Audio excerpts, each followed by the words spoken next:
वर्ष 21 सितंबर 2023 को रामसिंह थाने के बरूडी गांव में एक कृषि बेरे पर एक नकबजनी हुई थी जो अज्ञात थी और पुलिस के काफ़ी प्रयासों के बावजूद उसका पता नहीं लग रहा था। चूँकि परिवादियों की रिपोर्ट के अनुसार उसमें काफ़ी केस और जाना लिखाया था और वो उनके कोई ज़मीन सौदे का रकम, तो उस पे एफआईआर दर्ज हुई थी रामसिंह थाने में। और जैसा कि पता है कि पैसे उनको कोई ज़मीन सौदे से आने थे, तो और उसकी भौगोलिक लोकेशन स्थिति को देखते हुए ऐसा लग रहा था कि बिना जानकारी के वहाँ पर आमद आम लोगों की कम है, तो ऐसी स्थिति में बिना जानकारी के ऐसी चोरी हो नहीं सकती। तो इसी के मद्देनज़र जो पुलिस टीम है वो पिछले करीब मानिए 5-6 महीने से प्रयास कर रही थी और उसी कड़ी में सिलसिले में ह्यूमन इंटेलिजेंस, टेक्निकल सर्विलांस और दूसरे माध्यमों से भी जो पुलिस की टीम, हमारी डीएसटी की टीम, सीओ साहब के नेतृत्व में लगातार प्रयास कर रही थी और हमने उम्मीद नहीं छोड़ी थी। उसी की वजह से, उस मेहनत की वजह से इस चोरी में कुछ इनपुट मिला, जिसमें कुछ लोकल लोग और एक बंदा तो ऐसा था जो उनके वहीं रहता था और उसी की लीक करने से, इंफॉर्मेशन लीक करने से, बताने से आगे उसने अपने साथियों को बताया। साथियों ने कुछ और लोगों के इन्वॉल्व करके और उन्होंने 21/9 की रात्रि को उस ऑपरेशन को अंजाम दिया, जिस पर यह प्रकरण दर्ज किया गया और आज इस नकबजनी के सिलसिले में 7 लोगों को अरेस्ट करके कोर्ट में पेश किया और इसका पीसी रिमांड लिया गया।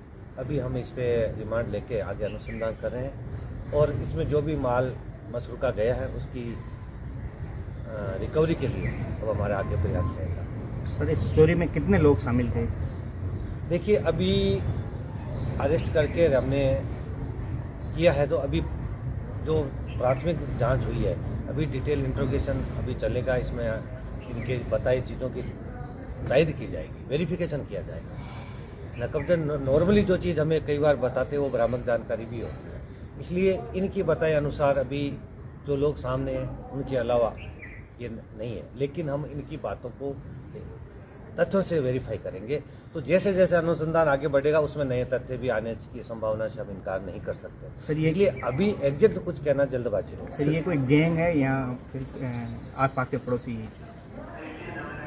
नो डाउट इसको गैंग कह सकते हैं, क्योंकि सभी लोग आपस में वेल नोन है और इनको जब पता लगा कि वहाँ पर इस तरह की चीज़ पड़ी है और उसके बाद इन्होंने माइंड बनाया और उसमें कुछ लोगों का बिल्कुल ऐसा बैकग्राउंड भी है। सर, जो पकड़े गए आरोपी हैं वो इस चोरी के अलावा किसी अन्य मामले में भी कोई लिप्त है?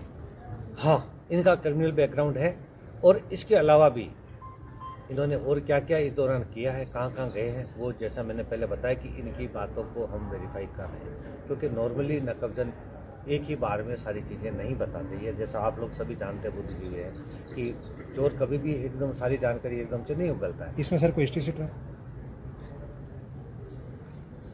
और इसके अलावा जो टीम ने प्रयास किए हैं उसमें लगातार अभी पिछले कुछ दिनों से काफ़ी किया। उसमें डिप्टी साहब को पता है, आप यहाँ काफ़ी 2-3 बार वहाँ जाके आए हैं और घर वालों से भी मिले। तो खुशी इस बात की है कि जो पीड़िता परिवादी है वास्तव में एक निर्भुल महिला थी और उनकी घरेलू स्थिति का फ़ायदा उठा के उनके साथ भी एक तरह की जाती है। तो मैं उम्मीद करता हूँ कि इस नकबजनी के खुलने से उनको भी न्याय मिलेगा।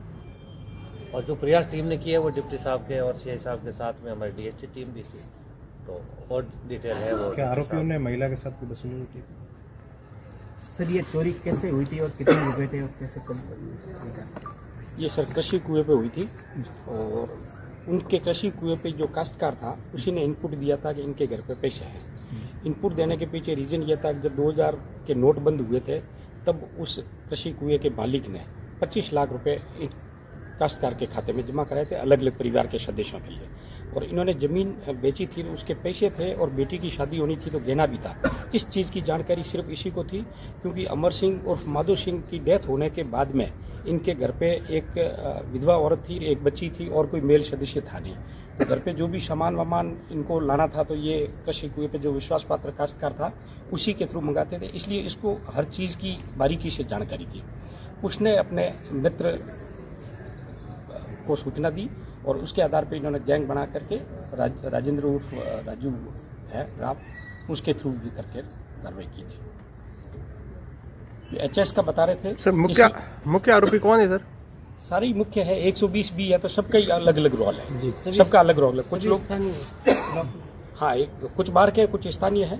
और ये पारस नाम का जो व्यक्ति गिरफ्तार है वो बरलूर थाने का हिस्ट्री शीटर है और इसके खिलाफ चोरी, नकबजनी, मंदिर चोरी, फालना, तखतगढ़, सुमेरपुर में विभिन्न थानों में अलग अलग मुकदमे दर्ज है, जिसका भी रिकॉर्ड हमने लिया है। आगे की अनुसंधान जारी है। आरोपियों से कुछ बरामद भी वो आगे की कार्रवाई है। आज उनको पेश करके पुलिस कस्टडी रिमांड लिया है। अब अनुसंधान यही काम होगा आगे के। सर, चोरी के दौरान महिला के साथ आरोपी ने कुछ नहीं, चोरी के दौरान इन्होंने ये स्ट्रेटेजी अपनाई थी। महिला जिस कमरे में सो रही थी उस कमरे में उस महिला का एक कोमा में बच्चा है जो 12 साल से कोमा में है, तो महिला और वो बेटा दोनों उसी कमरे में थे। उनको उन्होंने बंद कर दिया था, तो बदसलूकी वाली बात नहीं है। उनको बंद करके ऊपर से प्रवेश करके बाकी दरवाजा खोल करके वैसे उन्होंने वारदात को अंजाम दिया था। ठीक है। ऐसी ही अनेक खबर देखने और सुनने के लिए जालोर न्यूज़ को ज़्यादा से ज़्यादा लाइक, शेयर, कमेंट और शेयर जरूर करें। धन्यवाद।